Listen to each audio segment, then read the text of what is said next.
وما اقولكوش بقى على الريحة، كانت تحفة. وبس كده حلة العدس بتاعتي هتكون جاهزة.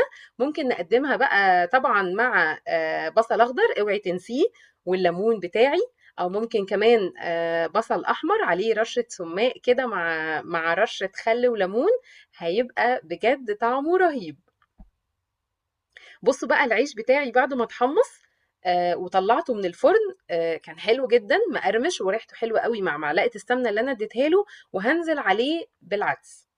وكمان عملت شوربة العدس، حطيتها في المجات بتاعتي. في ناس بتحب شوربة العدس خفيفة من غير الشعرية، زي ما تحبوا يعني، قدموه بالطريقة اللي تريحكم. العدس حلو قوي يا جماعة في الشتاء، اعملوه كتير واكلوه كمان لولادكم عشان مفيد جدا جدا جدا. يلا جربوا طريقتي وقولوا لي رأيكم في التعليقات.